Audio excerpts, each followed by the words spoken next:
वक्फ संशोधन बिल के खिलाफ पटना में all India Muslim personal law board का धरना, गर्दरी बाग में प्रदर्शन।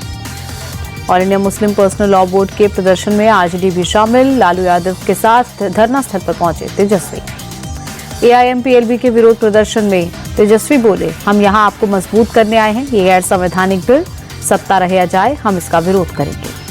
तेजस्वी बोले, मेरे पिता बीमार होने के बाद भी यहां आए, आप लोगों की लड़ाई में हम लोग मजबूती के साथ खड़े हैं।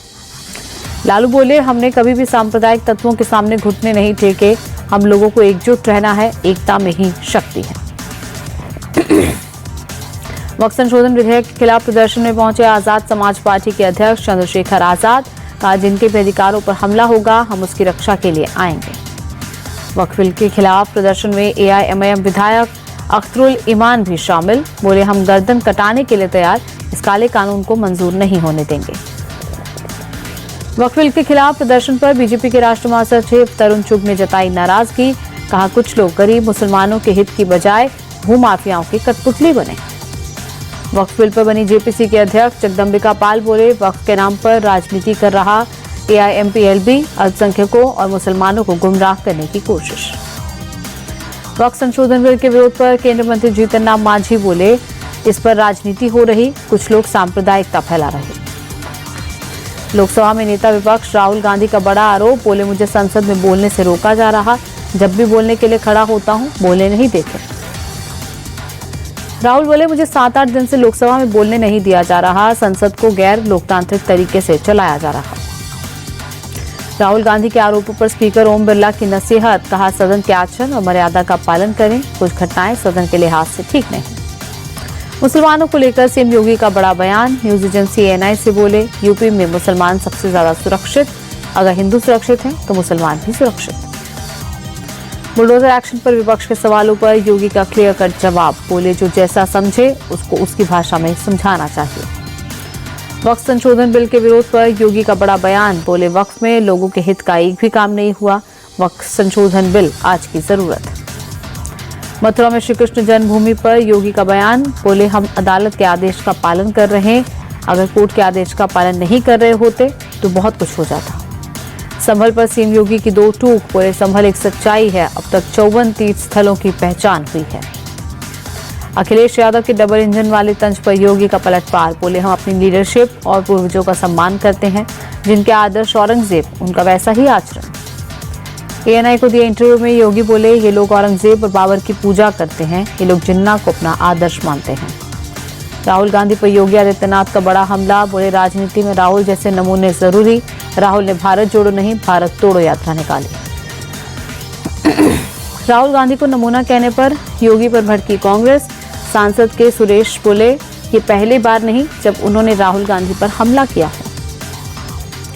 राहुल गांधी को नमूना कहने पर सीएम योगी के बयान पर सियासत, कांग्रेस नेता प्रमोद तिवारी ने योगी के बयान पर जताई आपत्ति। राहुल गांधी को योगी के नमूना कहने पर यूपी कांग्रेस अध्यक्ष अजय राय का हमला, कहा योगी आदित्यनाथ सबसे बड़े नमूने, जनता के बीच सिर्फ हिंदू मुसलमान करते हैं। राहुल गांधी को नमूना कहने पर आरजेडी सांसद मनोज झा का योगी पर अटैक, बोले उनका दर्शन बहुत संकुचित और संकीर्ण, संविधान और संविधान के मर्म से उन्हें कोई मतलब नहीं। यूपी में मुसलमान सबसे ज्यादा सुरक्षित वाले बयान पर टीएमसी सांसद सौगत रॉय का बयान, कहा योगी आदित्यनाथ सांप्रदायिक हैं, वो मस्जिदों को तोड़कर मंदिर बनाना चाहते हैं। सीएम योगी पर अखिलेश यादव का अटैक, बोले ये बताएं कि उनकी पोस्टिंग सुरक्षित है या नहीं, कहीं ऐसा तो नहीं कि उनकी कुर्सी डगमगा रही है।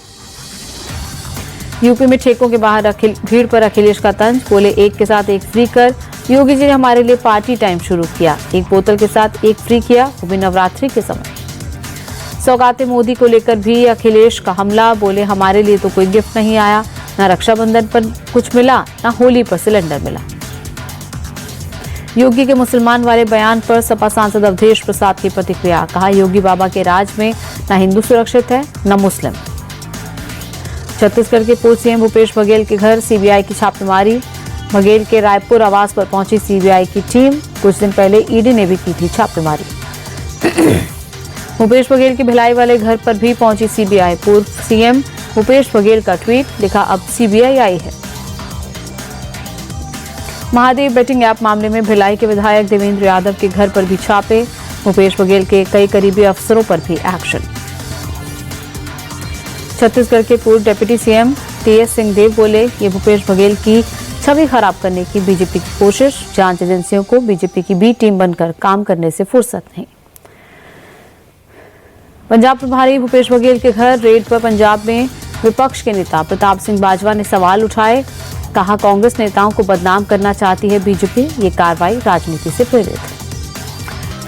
हजारीबाग में मंगला यात्रा पर पथराव पर सियासत, बीजेपी प्रदेश अध्यक्ष बाबूलाल मरांडी ने साधा सरकार पर निशाना। कहा, घटना पूरी तरह से सुनियोजित।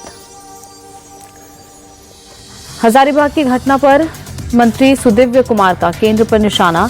कहा, हजारीबाग अगर प्रयोग भूमि बन गई है तो हम इसका संज्ञान लेंगे, जनता ऐसे विद्रोहियों का सहन नहीं करेगी। पथराव में कुछ लोग घायल, इलाके में तनाव को देखते हुए भारी पुलिस बल तैनात। एसपी बोले, शिकायत पर एफआईआर दर्ज कर जांच के बाद कार्रवाई होगी। सपा सांसद जियाउर रहमान बर्क से संभल हिंसा मामले में होगी पूछताछ। बर्क ने 8 अप्रैल को जांच में शामिल होने का नोटिस किया रिसीव। एसआईटी की टीम ने दिल्ली के वेस्टर्न कोर्ट के कमरा नंबर 39 में रुके सांसद बर्क को दिया नोटिस। संभल वाले घर पर नहीं मिलने पर दिल्ली आई एसआईटी। नोटिस मिलने के बाद जियाउर रहमान बर्क ने दी जानकारी। कहा, मैं नोटिस रिसीव कर लिया है और एसआईटी के साथ जांच में सहयोग करूंगा। कुणाल कामरा विवाद को लेकर महाराष्ट्र सरकार के मंत्री योगेश कदम बोले, अगर इसे कॉमेडी कहते हैं तो महाराष्ट्र में इस तरह की कॉमेडी नहीं चल सकती। आप कानून से ऊपर नहीं हैं। सुप्रीम कोर्ट ने इलाहाबाद हाईकोर्ट के फैसले पर रोक लगाई। हाईकोर्ट ने कहा था, नाबालिग लड़कियों के प्राइवेट पार्ट को छूना और पायजामे का नाड़ा तोड़ना रेप का प्रयास नहीं है। सुप्रीम कोर्ट ने यूपी और केंद्र सरकार को भेजा नोटिस। सॉलिसिटर जनरल और अटॉर्नी जनरल को सुनवाई के दौरान कोर्ट की सहायता करने को कहा।